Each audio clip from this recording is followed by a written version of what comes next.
The city is filthy. The night sky pours down rain like it has a personal grudge. The rhythm of droplets on the pavement echoes through the city's desolate alleyways, a mournful serenade to the lost souls that roam this town. The rain comes from above, but something else comes from below. A thick black sludge seeps up through the cracks in the streets, as if the city itself is bleeding its own filth and corruption. It'll stick to your soul, they laugh. But most people have long stopped wondering what exactly is oozing up through the ground. Just another bit of filth to scrape off at the end of the day.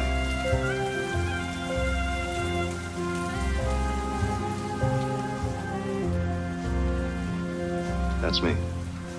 Cliff Spanner, private investigator. Got a mystery you need to unravel? I'm your guy. At least I used to be.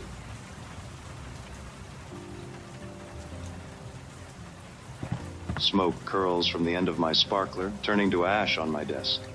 Smoky tendrils fade into the dank air.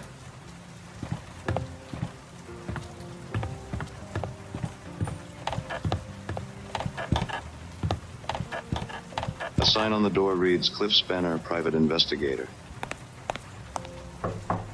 A sudden knock on my office door shatters the silence.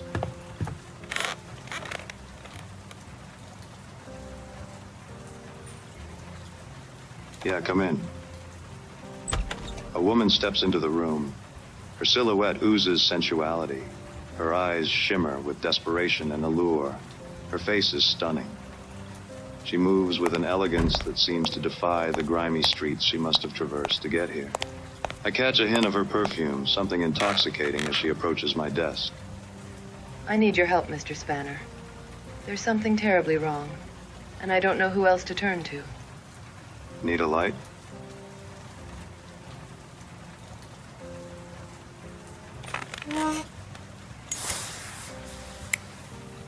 I thought you'd never ask. What seems to be the problem, Miss, Call me Effie. All right, Effie, what brings you? It's my brother, Rusty. Rusty Blackwood. He's disappeared, and I fear the worst. Blackwood. That name is familiar. Effigail and Rustwick Blackwood, right? You and your brother are heirs to the vast Blackwood Oil Company that powers the whole city. Tell me everything, Miss Blackwood. I thought I told you to call me Effie. My brother, Rusty. You see, he fell in with some sort of environmental activist. Some floozy named Misty. Misty. She filled his head with all manner of nonsense. She convinced him that the Blackwood Oil Company wrecked the city, polluted it, and that it was built upon the backs of exploited workers and a damaged environment. Can you imagine? This city would be pitch black without my family's energy.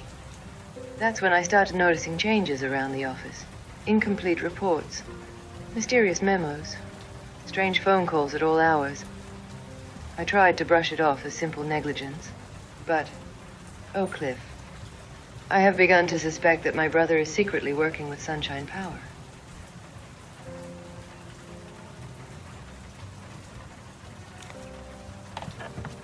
Sunshine Power. They're that new energy company. Harnessing the sun's rays for cheap, clean power, right? They must be a pretty big competitor for your oil business, aren't they? Well, that's just it, Cliff. With Rusty in bed with the competitor, in bed with Misty, in bed with Sunshine Power, I fear he planned to bring down the Blackwood Oil Company. You think your brother would destroy your family legacy? At first, I couldn't believe it. We're family. But the heart wants what the heart wants, Cliff. The heart can lead a man down the darkest alleyways. And your father, does he know about this? My father is a powerful man, Mr. Spanner. The sole owner of Blackwood Oil. There's nothing that goes on in the company he doesn't know about. And if Rusty defected to a rival green energy upstart... Oh, Cliffy, you don't think... I don't think... What? You don't think that my father would, in his displeasure, that he would have hurt my brother, do you? I can't say, Miss Blackwood, Effie. Whatever happened to my brother, Cliff, I need to know the truth, no matter how painful.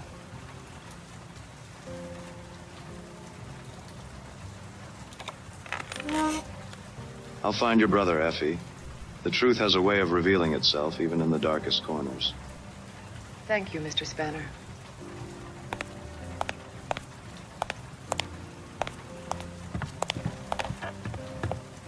Cliffy, please, bring my brother back.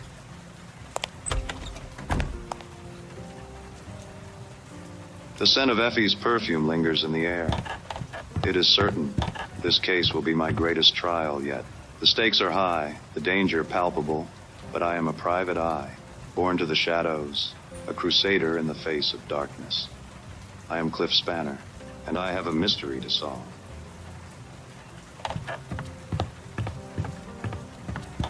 The rain beats against the office window. The only light is from the street light outside.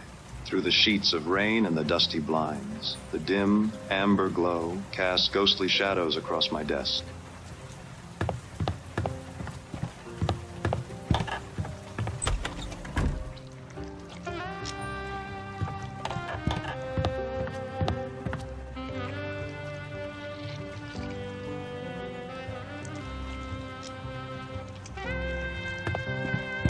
A cleaner mops the floor. It's late, well beyond working hours. Come to think of it, I'm pretty sure someone had already mopped the hallway today. There's something familiar about his weathered face, his tired eyes, but the thought is fleeting. Hey, you. Someone left a box for you outside. I nod and continue on. Tonight, my mind belongs to Effie and Effie alone.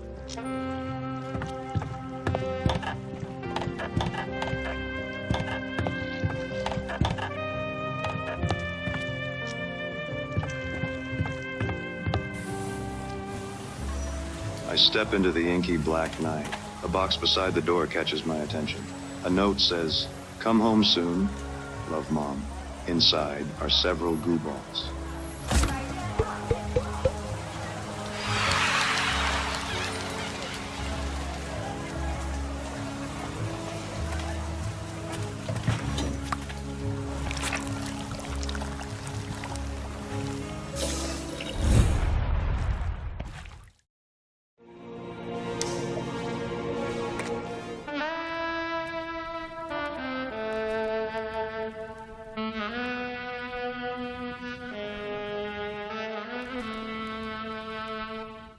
I make my way to a dingy bar called the Sour Note, a haven for those seeking solace from their troubled lives. I'd gotten a tip that Rusty Blackwood, the man I'd been hired to find, has a taste for this joint.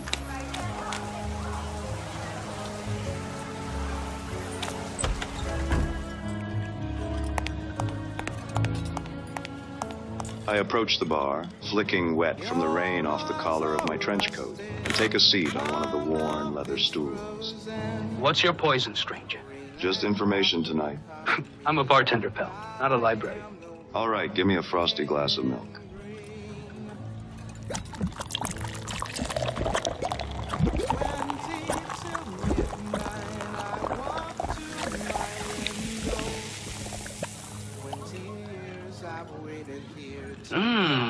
Look at that froth. Say, ever have a man named Rusty Blackwood stop in here for a frothy cup? I've got a photo of him here.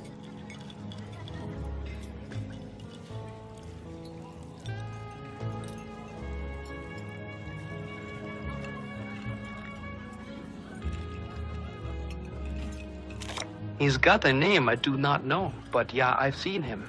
You'll want to talk to Misty. Misty, who is she and where can I find her? Just turn around. She sings for you now.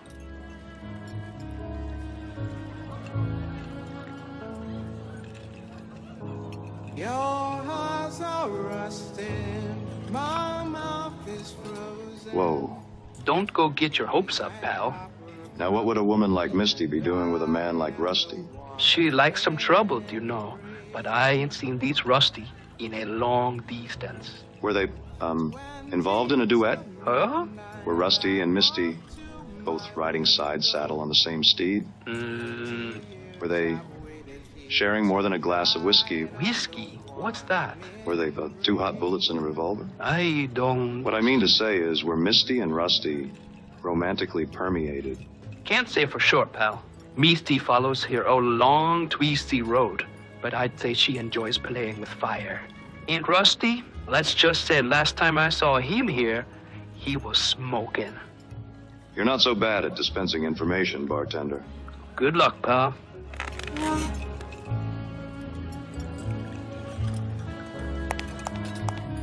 Looks like he's had too much milk. Come on, let me take you another cool glass of milk, dog. Come on, let me take you another cool glass of milk, dog.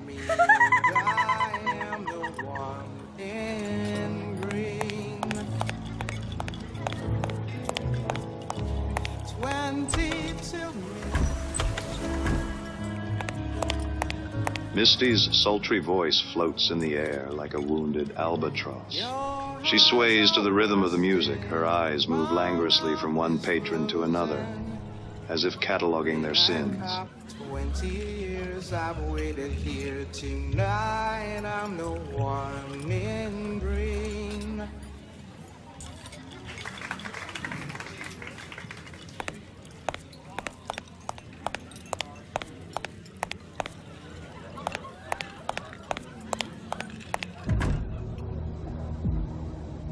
Say, that was a fine performance, Misty. You possess a heavenly voice of velvet. My name is Cliff Spanner, private detective. Do you know why I'm here? I'm hoping you can help me out. I'm looking for someone. I understand you're acquainted with someone named Rusty Blackwood.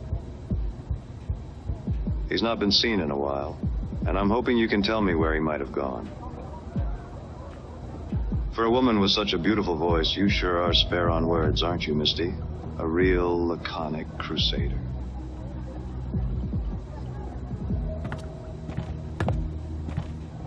Oh, she's a knockout, isn't she? She should be illegal. Can I help you, sweetie? Did you enjoy yourself? Thank you, but I'm asking some questions of Misty here. Well, sure, sweetie, go ahead. I'll just powder my nose. As I was saying, my name's Cliff Spanner, private detective. I'm hoping you can help me out. Oh, yeah? Well, we'll go on then. Spit it out. I'm looking for a man who's disappeared. I'm looking for Rusty Blackwood. I understand he's an acquaintance of yours.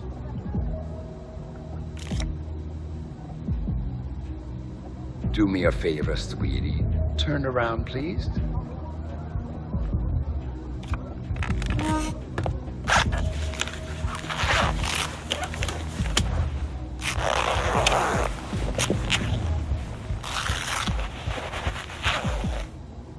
Cliffy Cupcake, you can turn around again.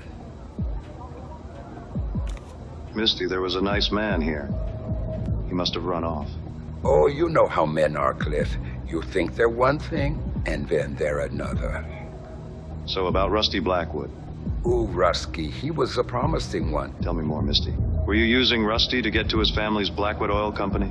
Well, you know Blackwood Oil. You know what they do to this city, don't you? They poison it with their oil. The air is thick.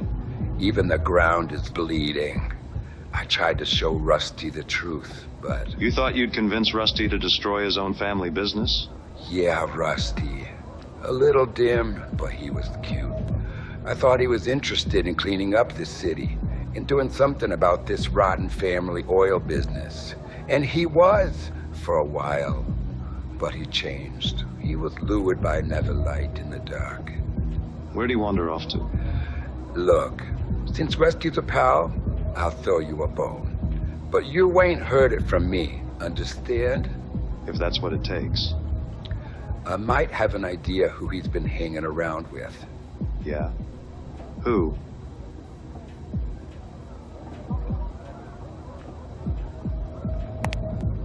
there's a man, Dmitri Konyak. He's a real charmer. A gentleman of the night, a distant mountain of ill repute. You catch me? I think I know the type. The city is lousy with characters. Most of them shady. Watch yourself, Piero. Dmitri is more than you probably expect. He has the way of crashing even the sturdiest ships into his rocky shore. He has the way of getting what he wants, even from tough nuts like you. What would he want from...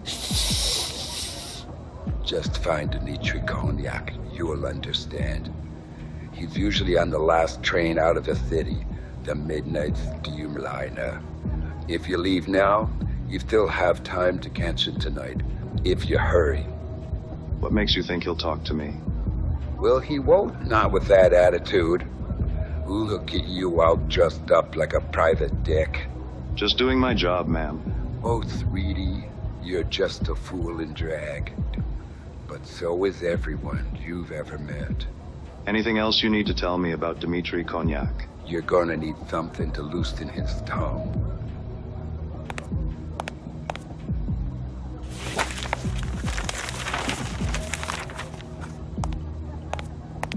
Take this. I have a feeling it'll make Dmitri talk. It's best I'm not hanging on to this anyway.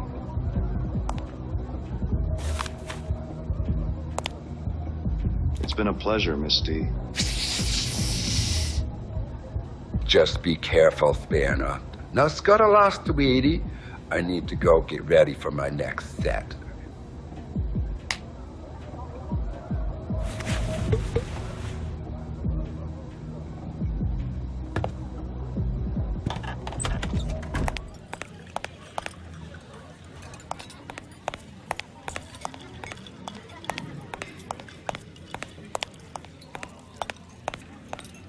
Good luck out there, pal. Looks like he's had too much milk. I'm working this guy over here. Take these and beat it.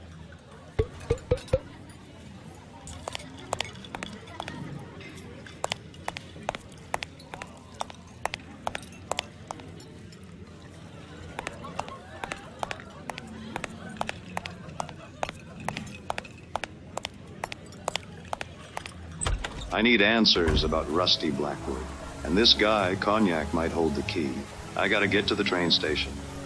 The echo of Misty's voice trails behind me, mingling with the distant wail of the city. The night is young, and I am not.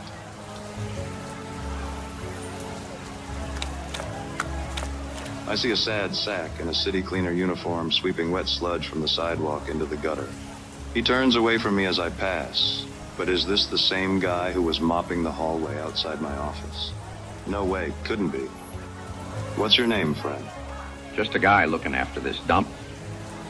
Hey, I think you dropped these.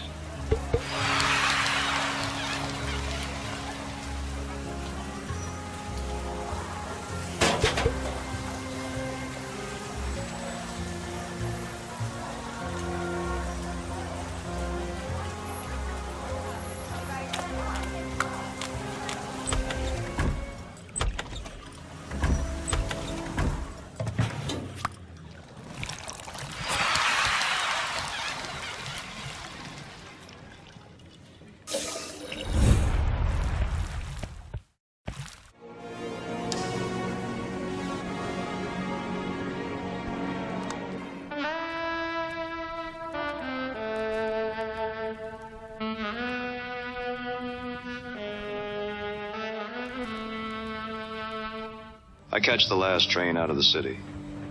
All aboard the midnight steamliner. It cuts its way out of the city like a neon blade to the outskirts. A ramshackle smear of strip malls and cheap motels that splatter out of the city like an exit wound.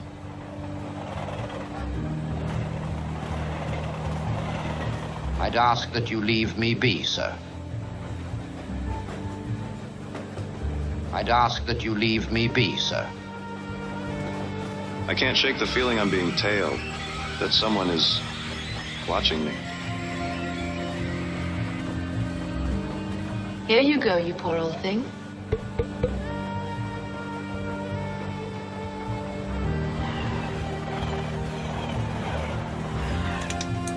I stalk through the carriages searching for Dmitri Konyak. I'm not sure what exactly I'm looking for, but based on Misty's description, I figure I'll know him when I see him.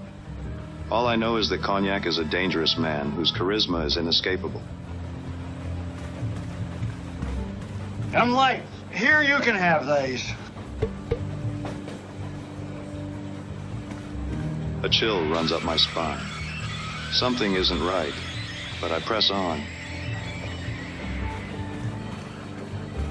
Whose kid is that? Whose kid is that? Hey, mister, you look funny.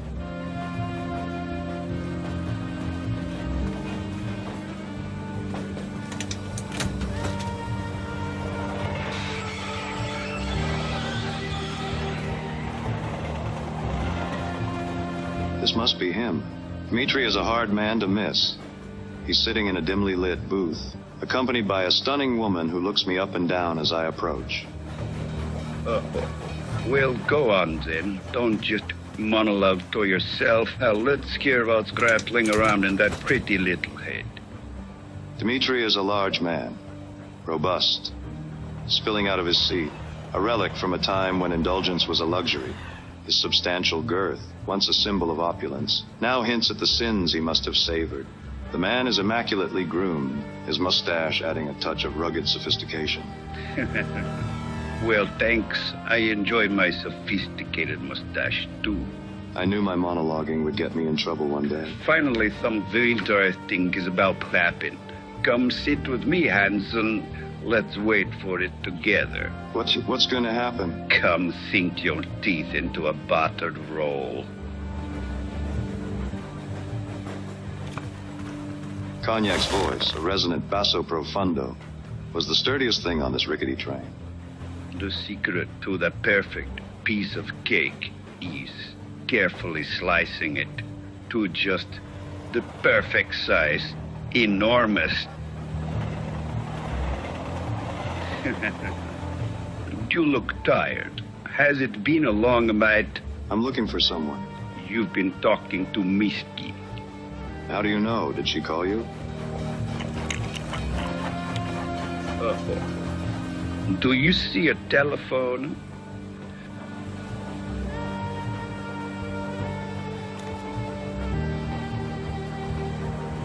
You've brought your past with you.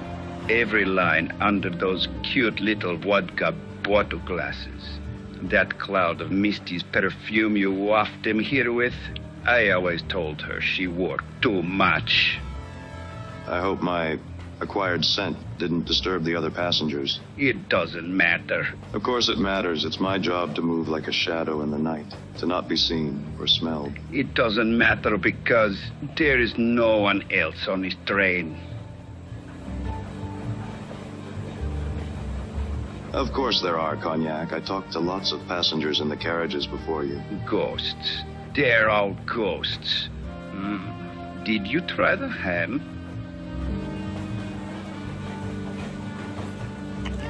Wait, are you saying this is a ghost train? Wouldn't that be a thrilling story? No, this is not a ghost train. I'm not sure I understand. Pick someone. Anyone on the train you think you make. That woman with feathers in her hair. That man with a freshly pressed suit who looked nervous in the second car. Where are they going? It doesn't matter. Are they going to work? What would happen if they didn't go? Nothing. Nothing would happen. The train would still arrive on time. Their workplace would hire someone else. The papers would still get photocopied. Ghosts. Every one of them. Gruyere.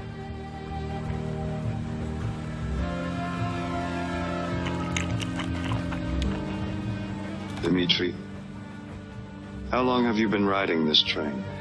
Maybe I've been on this train for 200,000 years.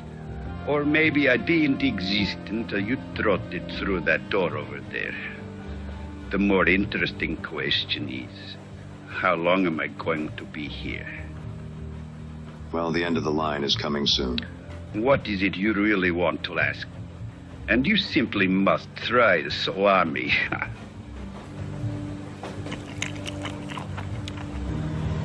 Thanks, Dimitri, but I couldn't possibly. I'm looking for a different kind of sustenance tonight. I'm looking for someone. Yes, I see. Quality sustenance comes at a price. Misty asked me to give this to you.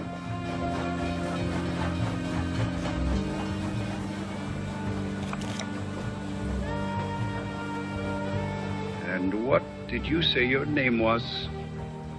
Spanner. Cliff Spanner, private detective. You seem to have captured my attention, Mr. Spanner. How may I help you?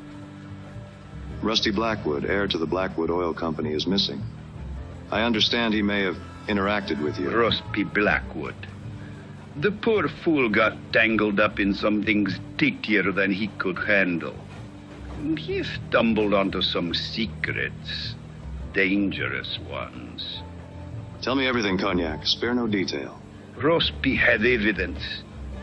Documents that could bring the whole charade crashing down. Charade? What charade? How did you...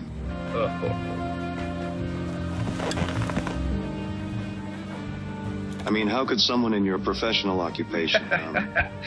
My occupation opens a lot of entrances, Mr. Spanner. My real business is secrets. I need more, Cognac. So do I. I'm all out of time. I mean wine. Tell me where I can find Rusty. Careful, Spanner. This isn't my first case, Cognac. Tell me where I can find Rusty Blackwood. Your entire life has led to this very moment sitting across from you right now. We're running out of time. To find the man you're looking for. To find Rusty Blackwood. Here's exactly what you need to know. Dimitri! Cognac. Cognac, stay with me. I need to know. Sunshine, Spanner. You need to find the sunshine. Take this.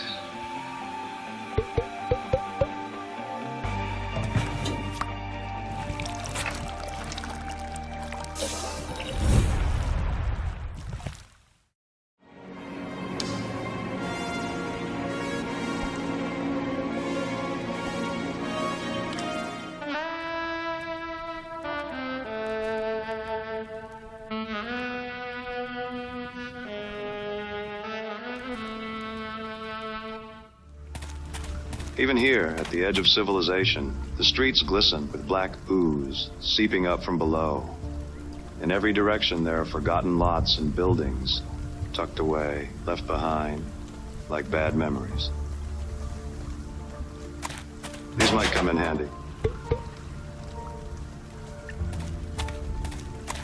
An animatronic cactus stands beside me wearing a sombrero. Gotta shield yourself from the moonlight, I guess. It seems out of place and out of time, but fitting for a city that lost its way a long time ago. In this town, even the plastic cacti have a story to tell. Dimitri Cognac's final words echo in my head. Sunshine, sunshine. Could Sunshine Power be responsible for the disappearance of Rusty Blackwood, heir to the Blackwood Oil Company? What was that, amigo? Could a company that produces cheap, clean energy really be guilty of homicide, of cold-blooded murder? Look, man, I get paid $4 an hour. Hurry up and order, will you? Could Sunshine Power have assassinated an heir to their rival? No, that would be too dark, too twisted, even for this city. The explanation was probably something simpler, something more elegant. Bro, what sunshine? It's always night in this city. It's always raining. Are you gonna order or what? Sorry. Yeah, I'll have a grande burrito and, oh my God. Like a flash of lightning piercing the night sky, it hit me. The answer I'd been seeking. The truth about Rusty Blackwood. This is going to shake the very foundation of the city. I mean, it's just a burrito, bro. That'll be $16.99.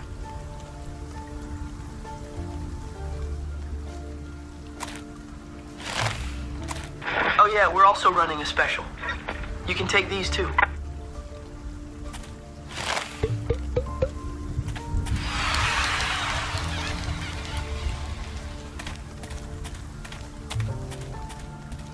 A lone figure mops gleaming puddles infinitely towards the horizon. Just another part of the scenery.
A ravishing red roadster radiates in resplendent contrast to the glistening green grounds of Sunshine Power.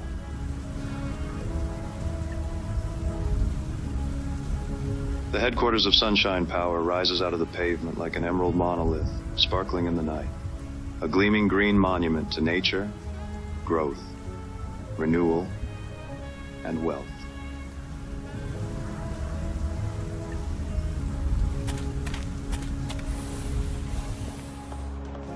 As I step into the opulent lobby of Sunshine Power's headquarters, a sense of unease washes over me. Rows of potted plants stretch their leaves toward brilliant lights.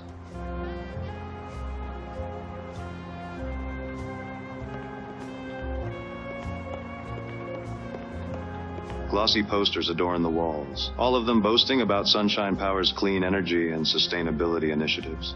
Smiling, idyllic families holding hands and frolicking in green meadows. There's something off about it all. Even in this gleaming lobby, there's darkness lurking around the edges, like the never-ending night outside is creeping in.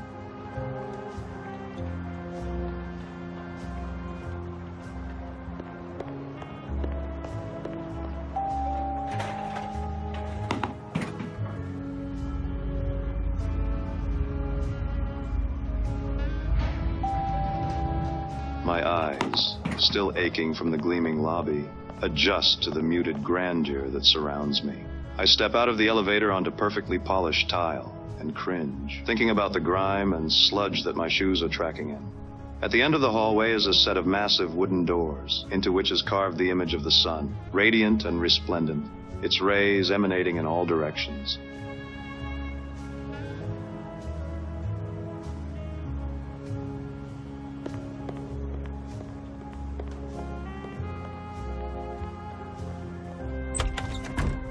I step into a palatial penthouse suite. A bank of towering windows look down over the twinkling lights of the city. A wide desk of burnished mahogany, behind which a lone figure sits, their back to me in a high-backed leather chair.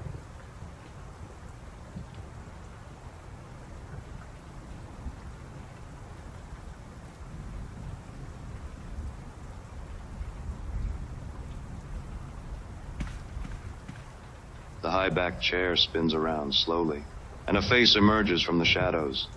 A face I had expected, despite my hope that somehow I was wrong. Miss Blackwood. I thought I told you to call me Effie. Effie. Mr. Spanner. I'm surprised it took you this long. I should have seen it sooner. How did you figure it out?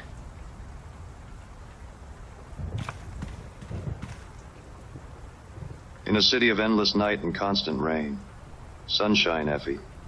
Sunshine is a rare sight. Yes, Cliffy. And yet here we have sunshine power, somehow generating unlimited energy from the sun. The sun that never shines. Oh, it's a great story, isn't it? It makes us feel warm. It makes us feel good, doesn't it? But it's an illusion. A mirage. I can see you're enjoying this. I figure sunshine power is nothing more than a clandestine subdivision of Blackwood Oil, designed to deceive environmentally conscious customers and the city regulators. It was never meant to provide clean energy, only the appearance of clean energy. And my brother, Rusty? Your brother figured out this filthy secret, and he threatened to expose you and destroy the family business.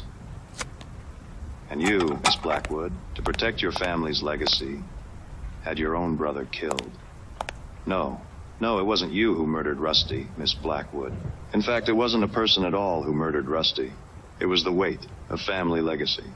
You missed your calling, Spanner. You should be writing for the pictures. Tell me, Miss Blackwood, why did you hire me?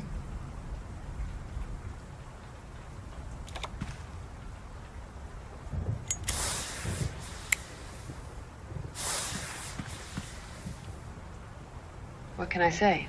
I was in the neighborhood and I needed a light. You used me to tarnish Rusty's good name. To cast aspersions about his association with Misty, with Cognac. You wanted me to... Cliffy, hush. It's not as complicated as all that. So what then? Yes, you're right. Rusty's dead. I had him pushed into a vat of oil, pulverized, turned into a few kilowatt hours of energy, and fed back to the city. It was the most he'd ever contributed to anything, really. Why? Because he found you out? The truth is, Cliffy, there's only one thing I didn't expect.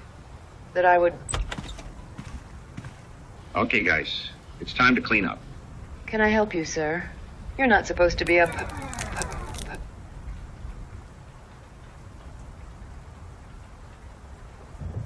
Effie, are you okay? So what's your name, pal? Cliff Spanner, private investigator. Well, yeah, you're playing as Cliff Spanner right now. Good work, by the way. It's one of the less common endings. Usually the private eye doesn't make it out of the lounge. Too many distractions. Listen, buddy, what's going on here? What happened to Miss Blackwood? Right, Miss Blackwood. You know how these things go. This is where she confesses. She confesses to the crime, she confesses her love, blah, blah, blah. The fun is all the stuff before. I always skip the denouement.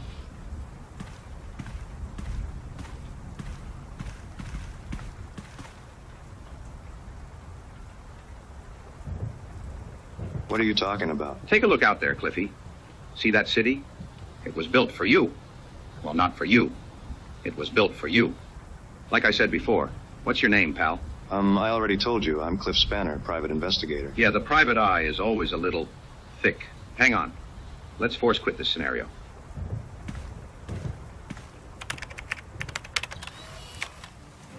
Oh, Cliff, I need help. You see, it's my fourth husband. He's missing. Cliff, won't you please help me, please? Dang it. Hang on. Our credit card machine isn't working, so you'll need to download the app. Bah, wrong again. God help me.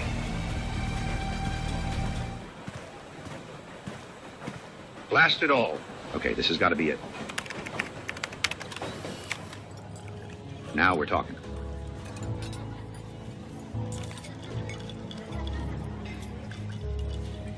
Cheers. So, tell me, how are you enjoying World of Goo 17, the Black Stain? Who are you? I saw you outside my office, and outside the lounge and on the train. Yeah, I get around. What's going on? You and me, we're in World of Goo 17. It's a pretty good sequel. A little off-brand, maybe, but heck, I'm biased. Sequel? Yeah, I know. Some of the sequels were terrible. World of Goo 21 wasn't even a game. It was just a program that generated gameplay video. Infinite generated content you could stream on your streaming platform to your fans or whatever forever. You could be a content creator without the inconvenience of having to create content. So, you're not a cleaner? I'm just another filthy player, just like you. Or I used to be anyway. What do you mean? I'm just a fan of the World of Goo games. There were so many sequels. They really milked that franchise, didn't they? Haha. Well, yeah, I thought I was playing World of Goo, too. Oh, yeah, that was a good one. They still had some good ideas back then. I bought all the sequels, even the terrible ones. I'm a completionist, you could say. I like to be comprehensive. How many sequels were there? It looks like you've been playing some of them. I guess I'm more of a curator these days. I've made all the sequels available to play here. I think World of Goo 6, 9, and 11 are still working up there. Did you enjoy Gulf? It was so stupid, but in a good way, I thought. What do you mean? You used to be a player. These games came out a long time ago. Not much of the world is left from back then. I didn't think people were even around up there anymore, until you showed up. But I think I've helped keep this franchise alive and more or less playable. So how are you talking to me now? It turns out World of Goo 17 was Turing complete, so I programmed myself into the game. It wasn't my favorite sequel, too wordy for my taste, but it let me live forever, so I rate it 4 out of 5 stars. I'm sorry, that means the real you died. I mean, a long time ago. Yes, I expect so. How about you? What's your name, pal? I was playing World of Goo 2, and suddenly the game said I was in World of Goo 17, and made me Cliff Spanner, so I just played along. I've played World of Goo 2 hundreds of times, and that's not what happens. What chapter are you in? I'm in Chapter 4. Chapter 4 in World of Goo 2 is supposed to be set in a television animated series spin-off. I guess I just thought you were like the wacky character in World of Goo games that you meet near the end of the 4th chapter. This isn't right. So, cleaner or curator? What do you really look like? Are you sure you want to see?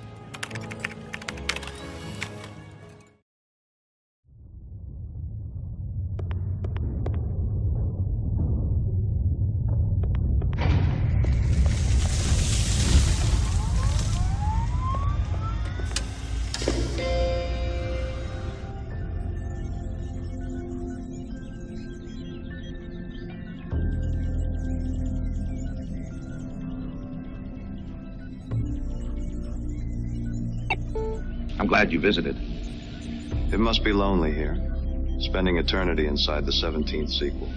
It's been a long time, but the art in 4 or 5 of the scenes is pretty good. I like to hang out in some of them. I don't think I would want to live forever inside a noir-themed sequel. I eat a lot of late-night burritos. Thank you for keeping the World of Goo sequels alive and playable after all these years. It was my pleasure. As long as this computer remains powered on, I will continue to live forever and keep the memory of these games alive. Is there anything I can do for you? Well, maybe there is one thing. Sure, what is it? Well, I made some World of Goo fan fiction levels, but nobody has ever played them. Do you want to play one? Sure. Oh, great. I hope you like them. Just walk that way.